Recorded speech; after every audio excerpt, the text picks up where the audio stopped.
ready to launch. We've got clouds coming in over the coast. The start of another cloud seeding mission for New Zealander Mike Anstis. He's been piloting flights for the UAE's National Centre of Meteorology for more than 3 years. Guided by satellite data, he's on the lookout for clouds that have the potential to release heavy rain. Now, cloud seeding isn't for the faint-hearted. Pilots like Mike here have to fly towards turbulent cumuloform clouds.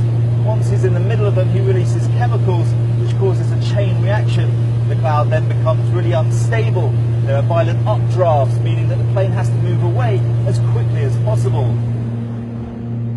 After around 20 minutes, we reach our target clouds over the city of Al Ain. A flick of the switch and Mike ignites 2 chemical flares.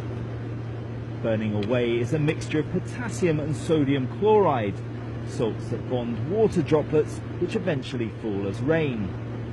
During an average 4-hour flight, up to 24 clouds can be seeded at a cost of around $5,000.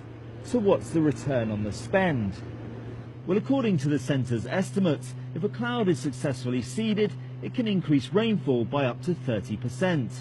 And given that a medium-sized cloud can carry up to 270 million gallons of water, at current prices, one seeding exercise could generate more than $300,000 worth of water.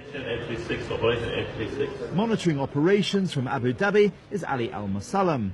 He says although there are empirical examples of cloud seeding's benefits, more research needs to be carried out into its effectiveness. We have a lot of farms here, and we are proceeding this cloud seeding over the farms also if possible, so we get a lot of rain over the farms. And also we're increasing the water level in the dams, but we need more time for the researchers to prove the increasing in the water. Now, some people are concerned that this is actually bad for the environment. Is that true? A lot of people saying we are producing strong winds, we are changing the climate, but actually, if you ask the scientists, they will say that the climate change is coming by itself, or it needs nuclear bombs to change this climate for a short period. So our project is using natural source, so it's actually doing nothing for the climate, but it's increasing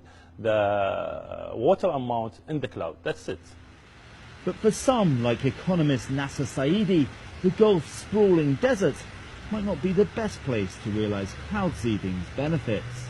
Well, cloud seeding does give you an addition to your overall water supplies. Typically, you're using cloud seeding when you have large areas that you want to irrigate, such as in the United States for agriculture.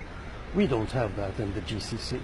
So it's really a marginal addition to our water supplies, and we need to look at the cost of doing so.